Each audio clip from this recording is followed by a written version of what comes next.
Kita kitabnya sama-sama Yahudi, Makassar, Ki. tapi kamu tidak sunat. Kenapa? Oke, Karena saya kitabnya bacakan. Yahudi hanya dipakai sebagai alat untuk nyamar. Oke, Betul? saya baca. Kamu mau saya baca? Silakan, Mau silakan. data? Nanti tidak ada data kamu Silakan. tertawa. Oke. Silakan. Inilah di dalam Silakan. Kejadian 17 ayat 10 inilah perjanjianku yang harus kamu pegang, perjanjian antara aku dan kamu dan serta keturunanmu. Ingat ya. Oke. Perjanjian antara aku dan kamu serta keturunanmu. Apa itu keturunan Ya. itu? Yaitu setiap laki-laki di antara kamu harus disunat. Haruslah dikerat kulit ikatannya. Dan itulah yang menjadi tanda perjanjian Terus? antara aku dan kamu. Anak yang berumur 8 hari haruslah disunat. Anak yang berumur 8 hari, apakah muslim mengajarkannya? Tidak. Yakni setiap laki-laki di antara kamu turun-temurun. Baik yang lahir di rumahmu maupun yang dibeli dengan uang dari salah seorang asing. Tetapi tidak termasuk keturunanmu. Orang yang lahir di rumahmu dan orang yang engkau beli, yang harus kau sunat.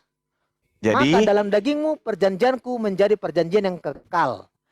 Dan itu orang yang tidak disunat, dengarkan dulu, dengarkan. Dan orang yang tidak disunat, yakni laki-laki yang tidak dikerat kulit katannya, maka orang itu harus dilenyapkan dari orang yang mampuslah kalian. Mampuslah kau. Mampuslah kau. Ternyata yang tidak disunat akan dilenyapkan. Oke. Dengarkan. Orang yang tidak disunat akan dilenyapkan. Di 17 ayat 10, inilah perjanjianku. Dengarkan saya jelaskan supaya kau paham. Inilah perjanjianku. Artinya di sini, Abraham dengan keturunannya, anaknya, orang budak yang dia beli. Dengarkan, budak yang dibeli yang tinggal di rumahnya itu yang harus disunat. Bukan orang Islam yang harus disunat, karena itu bukan keturunan. Bagong. Jadi sekarang makanya Islam sekarang saya tanya samamu. Siapa orang kedua setelah Abraham bersunat? Siapa orang kedua setelah Abraham dia bersunat bersama dengan Abraham disunat berdua? Siapa itu?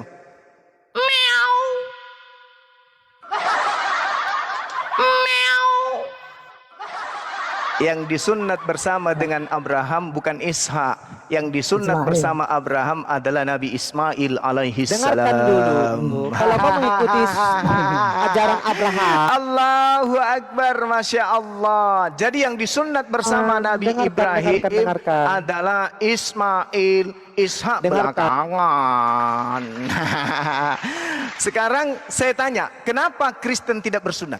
Jawab saya. Padahal kitabnya Yahudi kalian sudah curi. Kenapa enggak sunat? Jawabnya ayat 10 nih, keturunannya. Kenapa Anda tidak bersunat? Sementara kitabnya keturunannya saja. Kenapa perpuluhan masih ada di gereja sedangkan perpuluhan hanya untuk bangsa Lewi? Bilangan 18 nomor 21. Kena kau. Di gereja mana kau temukan? Di gereja saya enggak ada. Di gereja saya enggak ada. Enggak ada tuh. Nah, sekarang gimana? Kalau engkau menjalankan tidak dijalankan, perpuluhan masih dipakai. Suratnya Ibrahim, dengarkan. Kalau kau menjalankan suratnya Ibrahim, maka engkau harus sunat dengan apa? 21 mengenai suku Lewi, sesungguhnya aku berikan kepada suku Lewi segala persembahan perpuluhan di antara orang-orang Israel sebagai milik pusakanya untuk membalas pekerjaan yang dilakukan pekerjaan di kemah pertemuan. Jadi perpuluhan itu adalah pusaka untuk Bani Lewi. Kenapa di gereja masih ada perpuluhan? Kenapa bom-bom gendut masih terima perpuluhan? Apakah bom-bom itu suku Lewi? Padahal dia adalah suku Bulintong alias ikan lele. Dengarkan dulu Bilangan 18 nomor 24. Sebab persembahan perpuluhan yang dipersembahkan orang Israel kepada Tuhan sebagai persembahan khusus diberikan kepada orang Lewi saja sebagai milik pusaka. Terus kenapa Pak Bom Bom masih menerima perpuluhan? Kamu pikir Pak Bom Bom itu anak belut? Kena kau. Mana Masih mau Juma? datang besok. Ilmumu tidak ada Juma, tidak ada ilmu. Loh, ilmumu Orang tidak bicara. ada. Kenapa perpuluhan nyambung? Ilmu dari Kenapa mana ilmumu? perpuluhan? Kenapa Orang perpuluhan bicara apa, nyambung kau lari ke kemana? gereja?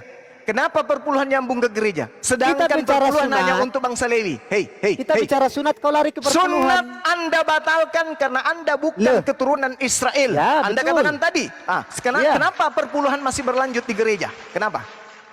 Kenapa Pak Bom gendut perutnya karena perpuluhan. Ketika Abraham sunat pakai kampak, kenapa engkau sunat tidak pakai kampak? Disikat gigi dari perpuluhan. Hei, kenapa Pak Bom sekolah TK dari hasil perpuluhan? Ketika Abraham kenapa sunat Kristen mendirikan anak-anaknya gereja disunatkan dari 8 hari. perpuluhan? Apakah Muslim mensunatkan anak-anaknya perpuluhan 8 hari? itu hanya untuk bangsa Lewi, bukan untuk Kristen. Sesat. Gila dia, gila dia. Sunat perjanjian kekal untuk bangsa Israel. Perpuluhan pusaka kekal untuk Bani Lewi. Kristen, gila. orang Gila. Batak, orang Toraja, orang Papua, orang Manado, orang Timur Leste, orang Ambon, bukan Bani Lewi.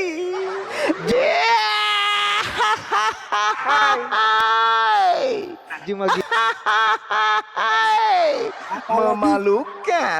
memalukan dan memilukan. Sunat ditolak. Sabat itu perjanjian kekal Tuhan kepada Bani Israel. Keluaran 31 nomor 16-17. Sabat hari Sabtu ibadahnya orang Yahudi. Kenapa dipindahkan ke hari Minggu? Kena kau kan? Kena kau kan? Kitab Taurat itu Ulangan 33 nomor 4, Mazmur 147 hanya untuk orang Israel. Kenapa kitabnya orang Israel ada di Roma dan Yunani? Ya, memalukan. Ya, kasihan banget. Ya, bombong kempes perutnya. Allahu Akbar. Masya Allah. Udah ya. Kalian tidak akan pernah menang karena agama kalian itu bukan dari Tuhan, bukan dari para nabi. Agama kalian itu agama yang dibentuk oleh orang-orang bidat di tengah-tengah orang Farisi yang dijual kepada Romawi dan Yunani. Titik. Satu kali lagi saya bertanya, kalau kau bisa jawab, baru kau berundah. Apalagi? 10. Jawab. Apalagi? Kenapa? Ali Imran 50. Ya, kenapa Ali Imran? Bacakan ke saya. Oke, sabar.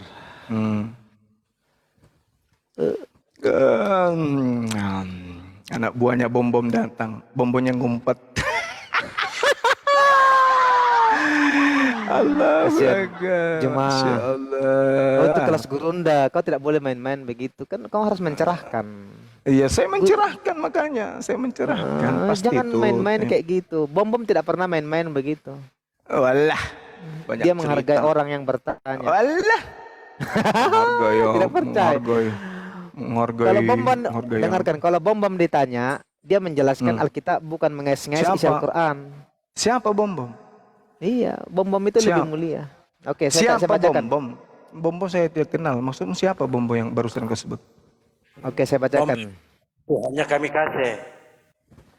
Dan aku dalam kurung kita ini perkataan siapa nggak tahu. Aku datang kepadamu tutup kurung membenarkan Taurat yang datang sebelumku dan untuk menghalalkan bagimu sebagian yang telah diharamkan untukmu. Dan aku datang kepadamu dengan membawa suatu tanda mukjizat dari Tuhanmu. Dengarkan saya, pertanyaan saya. Kedatangan Isa di sini dikatakan untuk menghalalkan sebagian yang telah diharamkan di Taurat. Pertanyaannya, apa yang dihalalkan oleh Isa di Al-Quran? Jelaskan saya secara Al-Quran, jangan kau mengais-ngais isi Alkitab. Oke. Ya. Baik. Oke. Jadi Nabi Isa alaihissalam datang kepada Bani Israel, menghalalkan sebagian kemudian apa yang diharamkan oleh Tuhan kepada Bani Israel. Betul? Betul? Ya. Betul enggak? Ya. Ya, menghalalkan sebagian. Sekarang Oke. Sekarang Nabi Isa ini hidup di abad keberapa? Oke, di abad pertama. Abad pertama. Berarti dia bercerita tentang oknum yang datang pada Bani Israel. Betul? Lanjut. Betul? Oke. Berarti yang diceritakan ini adalah Nabi yang datang kepada Bani Israel. Al-Quran mengatakan bahwasanya beliau menghalalkan sebagian yang diharamkan kepada Bani Israel. Anda tahu hukum hari Sabat? Lanjut. Anda tahu? Tidak boleh melakukan apapun di hari Sabat itu. Anda pernah baca Matius 12 nomor 1? Saya sudah bilang jangan bawa Alkitab, jelaskan secara Al-Quran, bro. Untuk membuktikan Aduh. kebenaran Al-Quran bagimu. Aduh, kasihan. Hey. Dengarkan. Wa musaddiqan lima baina yadayya minat Taurah wa liuhilla lakum ba'dalladzi hurrima 'alaikum.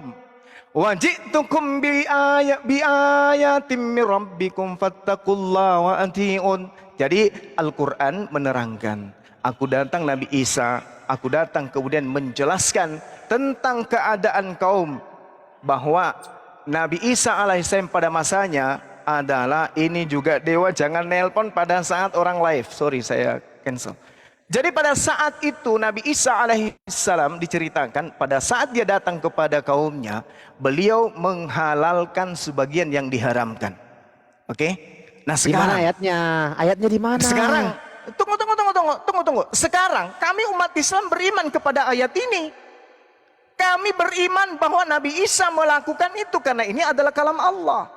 Kami tidak perlu kemudian mencari di mana itu, kapan itu terjadi. Tak perlu, karena kami beriman. Sekarang permasalahannya adalah ternyata betul di dalam kitabmu pada hari Sabat Yesus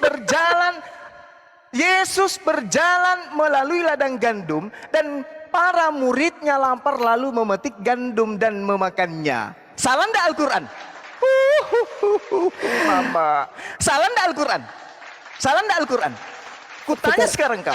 Salah tidak Al-Quran? Salah tidak Al-Quran ketika Al-Quran mengatakan bahwa Nabi Isa alaihissalam menghalalkan sebagian yang diharamkan? Salah tidak? Matius 12 nomor 1. Kau jawab secara Al-Quran. Yesus dan muridnya memetik gandum pada hari Sabat. Berarti rusak. Al-Quran tidak salah. Ternyata betul Yesus terciduk memetik gandum pada hari Sabat. Itu pun nyolong aja. Mantap. Nyolong. Itu pun nyolong itu. Iya, itu Kalau- pun nyolong, bukan meminta, tapi menyolong. Artinya dia menghalalkan mencuri dan juga mengambil barang orang. Poinnya Oke. yang di Apa poinnya?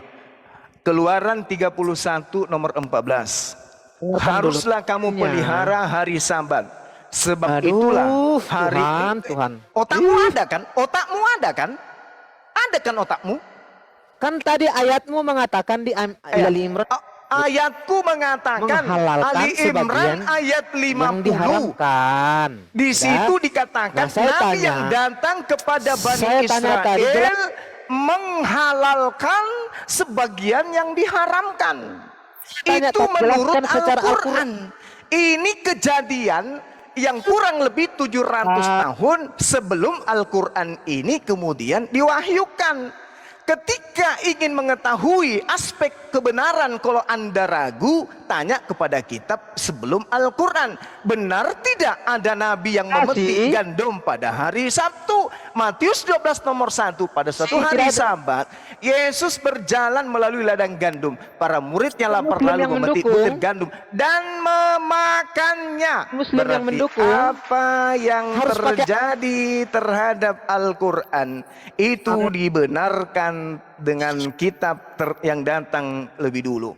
Keluaran 31 nomor 14. Haruslah kamu memelihara hari Sabat, sebab itulah hari kudus bagimu. Siapa yang melanggar kekudusan hari Sabat itu, pasti dia dihukum mati. Ini hukum yang datang kepada Bani Israel dalam hukum Taurat. Lalu kemudian Al-Quran mengatakan bahwa hukum dibunuhnya orang yang melanggar Taurat, menurut Al-Quran Nabi Isa telah halalkan. Salah tidak Al-Quran mengatakan itu?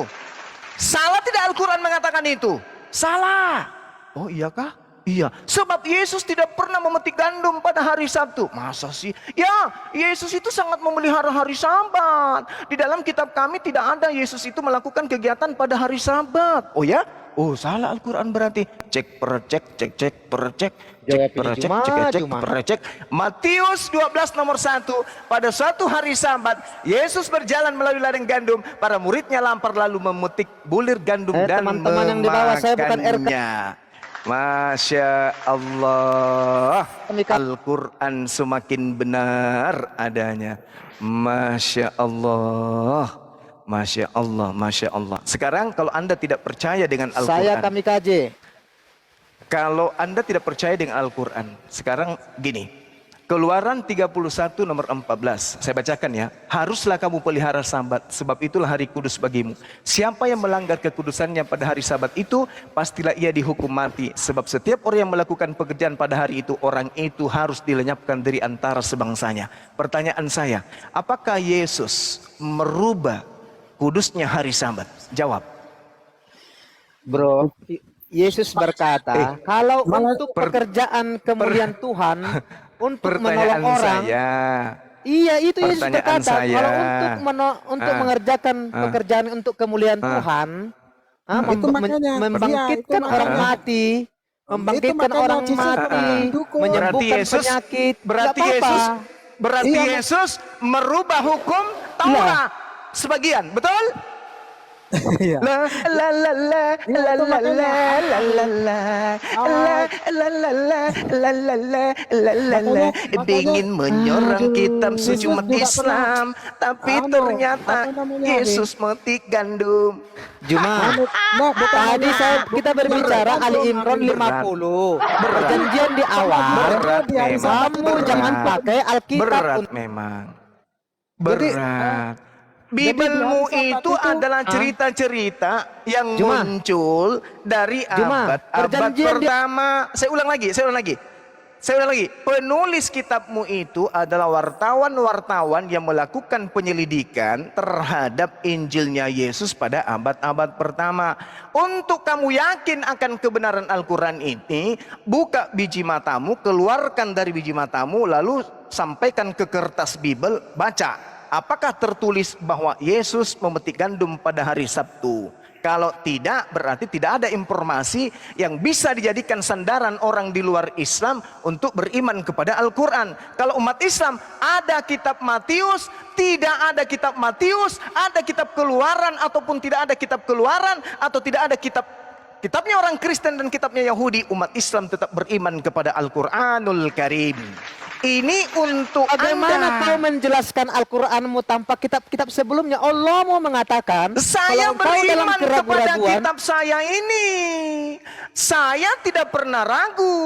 Saya beriman kepada kitab saya bahwa Nabi Isa menghalalkan sebagian yang telah diharamkan untuk Bani Israel. Saya beriman karena saya mengakui ini adalah kalam Allah. Juma. Ternyata benar bahwa Sabat itu adalah sesuatu Dengarkan, yang Juma. diharamkan untuk dilanggar. Barang siapa yang melanggar Sabat maka akan dihukum mati. Ternyata Yesus dan murid-muridnya melanggar hukum kudusnya Sabat. Berarti Kamu bilang Al-Quran bisa berdiri tanpa kitab-kitab sebelumnya. Lah Kamu ini bilang- kamu ambil, dengar, kamu ambil Bibelmu Matius, semua kitab Matius di atas muka bumi ini kau kumpulkan. Semua kitab Matius di atas muka bumi ini kau kumpulkan, kau bakar api habis, jangan kau sisahkan. Kebenaran Al-Quran ini tidak akan pudar sedikit pun. Paham?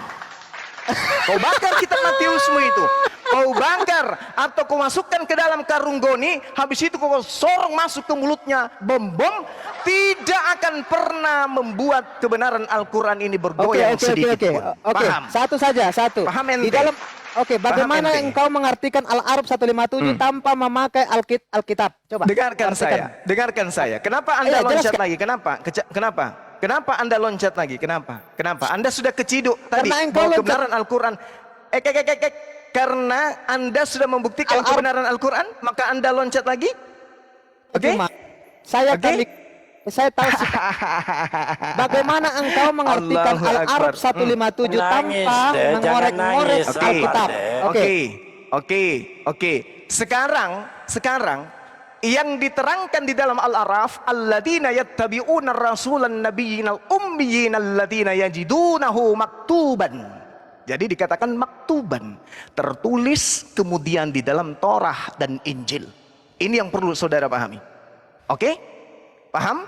Nah, sekarang permasalahannya adalah Ulangan 18 nomor 18, ada orang yang ditaruh firman di mulutnya yang menyatakan kemudian tentang kalam Kamu Allah, bilang tidak tadi tanpa berkata sedikit pun. Alkitab, kamu tidak. Ya, sekarang begini, kau ambil kitab Taurat, kau masukkan Bisa semua di berdiri perutnya sendiri. bombong, ini tidak akan pernah berubah. Kau ambil kitab Ulangan, kau kumpulkan kitab Ulangan sedunia, habis itu kau masukkan ke perutnya bom-bom supaya hilang semuanya, tidak akan bisa merubah Al-Quran surah Al-Araf ini. Coba, ayo, Bisa berdiri ayo. sendiri. Tapi kan Lucu, ente lucu. Ini Al-Quran surah Al-Araf. Apakah Rasulullah Muhammad SAW melakukan penelitian terhadap kitab Ulangan lalu menulis ini? tidak ada ilmu. Apakah Al-Quran ini dituliskan oleh Rasulullah Muhammad Mentret SAW ada setelah ilmu. melakukan penelitian tentang Ulangan? Cuma Jawab saya, Bahlul. Bahlul, kau pergi ke gereja, kau colek pantatnya bombong, habis itu kau jilat tanganmu. Oke? Al-Quranul Karim, surah Al-Araf, alladzina yattabi'una ar-rasulan nabiyyal ummiyal ladzina yajidunahu maktuban indahum fit Tawrah wal Injil ya'muruhum bil ma'ruf wa yanhahum 'anil munkari wa yuhillu lahumut thayyibah wa yuharrimu 'alaihimul khaba'ith. Ini tidak ada kemudian poin yang bisa Anda susupkan kemudian untuk mengatakan ini bukan kalam Allah. Justru yang perlu Anda pahami adalah saya ulang lagi, yang perlu Anda pahami adalah Al-Quran 1400 tahun silam menerangkan bahwa orang-orang yang mengikuti seorang rasul, nabi yang ummi, yang tidak dapat membaca, yang namanya mereka dapati tertulis di dalam Torah dan Injil yang ada pada mereka. Ini kitab usianya 1400 tahun silam. Buku yang tertulis tulisan ulangan yang ada di genggamanmu itu baru ada di abad sekarang. Jangan-jangan kitabmu yang meniru di sini. Jangan-jangan. Saya curiga kitabmu yang mengambil dari Al-Quran. Oke? Karena Rasulullah Muhammad SAW tidak pernah kemudian membaca kitab Taurat. Rasulullah Muhammad SAW tidak pernah membaca Injil karena dia buta huruf Ibrani, buta huruf Aramaik, buta huruf Yunani. Tidak pernah membaca kitab-kitab itu. Tetapi dia mengatakan dia telah disebutkan di dalam kitab-kitab terdahulu. Dari mana beliau tahu? Kayaknya dia ngarang-ngarang saja. Oh ya kah? Biarin aja deh kalau dia ngarang. Yang penting kami umat Islam beriman dengan sepenuh hati bahwa ini adalah kalam Allah. Iman kami, asyhadu an la ilaha illallah wa asyhadu anna Muhammad Rasulullah. Kami bersaksi, berikrar, bertekad dengan sepenuh hati, dengan sepenuh jiwa dan raga bahwa Allah adalah Tuhan pencipta langit dan bumi yang mewahyukan kebenaran berupa Al-Quran kepada Rasulnya Nabi Muhammad SAW. Anda mau terima atau Anda tidak terima bukan urusan kami. Anda mau percaya, Anda tidak percaya bukan masalah kami. Ini adalah iman kami. Begitu agama Anda masuk ke negara kami dibawa oleh penjajah kemudian. Dengarkan baik-baik. Dengarkan baik-baik. Ternyata kitab yang dituliskan 1400 tahun silam Dicatat di dalam kitabmu yang baru dibikin tadi pagi, bahwa Tuhannya Abraham, Ishak dan Yakub memilih seorang nabi untuk dibangkitkan sama seperti Musa, di mana mulutnya ditaruh kemudian firman, di mana nabi tersebut tidak berkata kecuali apa yang didengarkan dan yang ditaruh oleh Tuhan di atas mulutnya. Ternyata lebih dulu Al-Quran menerangkan, baru muncul kitabmu mengiyakan. Siapa salah, siapa yang hilaf, kami Islam atau ente oten. Siapa yang sesat, siapa yang keliru, kami Muslim atau kamu Pak Bom Bom. Ini 1400 tahun. 1400 tahun ini, Bung. EGP dengan semua yang Anda katakan Torah, EGP dengan apa yang kalian sebutkan Injil. Ingat pesan Bang Suma, ingat. Sedangkan kitab kamu itu adalah hasil remahan-remahan yang direvisi di Amerika,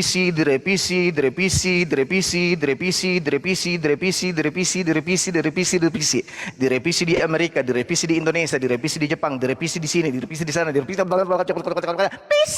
pokoknya direvisi, tetapi masih mensiratkan kebenaran Al-Quran di dalamnya. Subhanallah. Siapa yang harus disalahkan? Kamikah yang salah? Kitab yang tidak lagi berasal dari Nabi Musa pun masih menceritakan tentang kebenaran Al-Quran. Kami tidak bisa membayangkan sekiranya kitabnya Nabi Musa alaihissalam, kitabnya Nabi Isa alaihissalam benar-benar terjaga dan sampai hari ini ada di tangan kami atau di tangan Anda. Pasti Anda akan meleleh liurnya melihat kebenaran Al-Quranul Karim. Subhanallah. Kitab Anda direvisi, masih saja memperlihatkan dan mensiratkan indikasi kuat kebenaran Al-Quran. Ingat tadi ketika saya tampar kamu pakai sandal jepit, Anda membawa surah Ali Imran ayat 50. Apa yang Anda katakan? Wa musaddiqan lima baina yadayhi minat Torah wali uhillalakum ba'dallati hurrima alaikum. Kami tidak mau peduli apapun yang terjadi di bawah samudra kitab kalian. Kami tidak Anda mengambil pusing apapun gelombang irama yang terjadi dengan kitab kalian. Kami beriman kepada kitab kami Al-Quranul Karim, include semua perkataan firman di dalamnya. Tak peduli dengan kitab kalian, tidak peduli dengan agama kalian, tidak peduli dengan Tuhan kalian. Iman kami adalah Islam, kitab kami adalah Al-Quran. Kami beriman secara turun-temurun dari sejak baginda Rasulullah Muhammad sallallahu alaihi wasallam. Kalau hari ini berbekal kekafiran, kemunafikan dan laknat dari Tuhan pencipta langit dan bumi, Anda punya waktu membaca terjemahan kitab suci kami, maka Anda menemukan, oh, di dalam kitabnya umat Islam ada tertulis sebagai orang yang membenarkan Torah yang datang sebelumku, dan agar aku menghalalkan bagi kamu sebagian hari yang telah diharamkan untukmu. Wah, bahaya ini. Ini Al-Quran niru kitab kita. Bahlul. Kitabmu itu baru dibuat mesin cetaknya tadi pagi. Itu pun masuk di bawah penjajah. Diterjemahkan tahun 1954. Lembaganya didirikan pada tahun itu.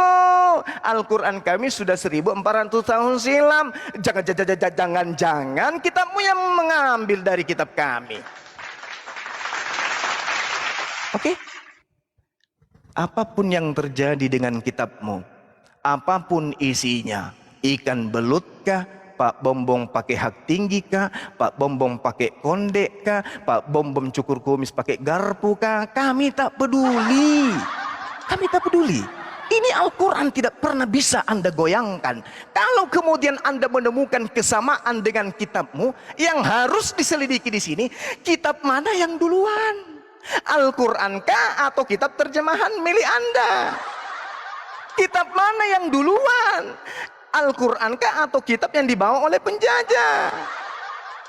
La haula wala quwata illa billah. Ya, tapi cukuplah bagi kami Anda itu adalah lelucon, yang mencoba kemudian untuk menegakkan benang basah, tapi tidak akan pernah mungkin. Bagi saudara-saudaraku umat Islam, di dalam Al-Quran seperti yang diterangkan tadi, manusia yang pernah janji saya 2-3 tahun yang lalu motor, ketika saya mampu membuktikan bahwa Yesus dicium oleh Maria, dan saya mampu membuktikan itu, ternyata dia bohong, tidak kasih saya motor, dan memang saya tidak butuh motor. Dia saja masih pakai sepeda ke kampus, ke rumah, ke pasar, borok-borok belikan saya motor. Diterangkan wa musaddiqal lima baina yadayhi minat Torah. Jadi di sini dikatakan bahwa Nabi Isa alaihissalam menghalalkan sebagian hukum Tuhan yang datang kepada Nabi Musa. Hukum salah satunya yang datang kepada Nabi Musa adalah Keluaran 31:14, haruslah kamu memelihara hari Sabat. Sebab itu adalah hari yang suci bagimu. Siapa yang melanggar kekudusan hari Sabat itu, pastilah ia dihukum mati. Sebab setiap orang yang melakukan pekerjaan pada hari itu, orang itu harus dilenyapkan dari sebangsanya. Alhamdulillah. Ternyata terciduk Matius 12. Pada hari itu, yaitu hari Sabat, Yesus berjalan di ladang gandum. Karena lapar, murid-muridnya memetik gandum dan memakannya. Melihat itu, berkatalah orang-orang Farisi, lihatlah muridmu berbuat sesuatu yang tidak diperbolehkan pada hari Sabat. Apa kata Yesus? Tetapi jawab Yesus kepada mereka, tidakkah kamu baca apa yang dilakukan Daud ketika ia dan mereka yang mengikutinya lapar?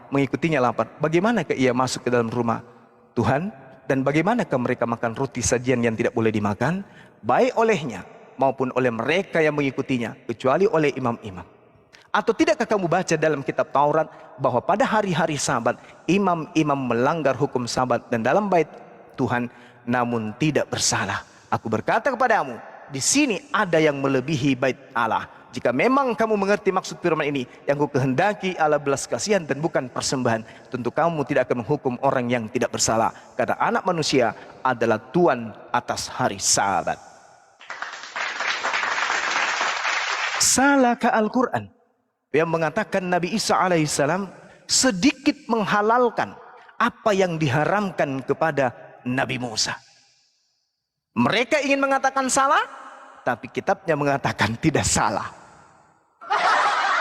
Mereka ingin mengatakan Al-Quran keliru, tapi kitab mereka yang menjawab sendiri.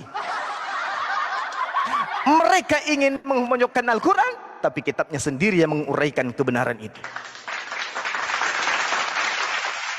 Ibarat kata ketika mereka berkata, hai kalian umat Islam, hai, jangan kau menggunakan HP, karena HP itu buatan kafir. Apa pasalnya rupanya? Carikan di dalam kitab saudara, barang-barang yang kalian bikin tidak boleh diberikan kepada umat Islam. Atau tunjukkan kepada kami umat Islam, barang-barang yang dijual oleh orang kafir, selama itu tidak diharamkan dan dinajiskan, itu boleh untuk dilakukan perniagaan. Kalau ada dalil yang kami bantah, yang kami langgar, berarti kami salah. Kondisinya adalah, kalau kami tidak membeli, siapa yang akan menggunakan HP iPhone yang paling mahal? Sedangkan orang-orang kafir membuat iPhone yang paling mahal. Pak Bom 2024 masih pakai HP yang terbuat dari kayu. Sedangkan Bang Suma sudah menggunakan iPhone 15, 16. Kalau Bang Suma tidak beli, lalu siapa yang akan membeli barang kalian? Allahu Akbar. Silakan Anda sibuk membuat HP. Saya lagi menunggu HP apa yang akan muncul 2024. Nanti kalau ada HP yang bisa disulap menjadi kapal selam, itu pun kubeli. Habiskan waktu kalian untuk berkarya untuk dunia, kami habiskan waktu kami untuk beribadah. Pada saat kami membutuhkan HP, kami tinggal beli. Kami nggak perlu pucing. Pada saat kalian habiskan waktu membuat mobil yang mewah, kami sibuk waktu kami untuk beribadah kepada Tuhan kami. Begitu kalian menyelesaikan waktu kalian habis menciptakan membuat mobil yang mewah, kami tinggal beli. Tinggal pakai. Kalian dengan kata lain adalah budak-budak kami yang sedang bekerja untuk kami. Kalian yang bikin, kami yang pakai. Tepuk tangan untuk umat Islam. Allahu Akbar, takbir. Biarkan budak-budak kita membuat alat-alat yang canggih dan canggih, yang lebih canggih, yang lebih canggih. Kita tinggal bayar mereka, upah mereka kita kasih dengan keringat mereka, kita bayar dengan fulus. Setuju? Setuju? Setuju. Oke. Oke, silakan teman-teman. Masih ada yang mau ditambahkan? Saya mau sholat maghrib dulu ya. Ya, saya mau tambahin Bang. Bang kalau Iya, mau beli silakan, HP terbaru beli 2 ya Bang. Nanti kirim ke aku 1. Ya, kalau misalnya pekerja-pekerja kita itu mampu kemudian menciptakan HP yang membuat kita jatuh cinta terhadap apa yang mereka kerjakan siang dan malam tanpa henti, tanpa makan, tanpa minum, dan bertengkar dengan istrinya gara-gara membuat HP untuk kita, nanti kita beli. Tapi kalau masih ke HP yang sekarang ini yang lipat-lipat 6 kali lipat yang harganya 270 juta, ya nanti aja kita tunggu ya. Kasihan ya. Gitu ya. Oke, banggalah umat Islam yang mempekerjakan orang-orang yang membuat setiap hari siang malam menghabiskan waktunya membuat karya. Kita tinggal menikmati. Allahu Akbar, Allahu Akbar, takbir. Allahu Akbar. Bangga dong. Iya, lanjut.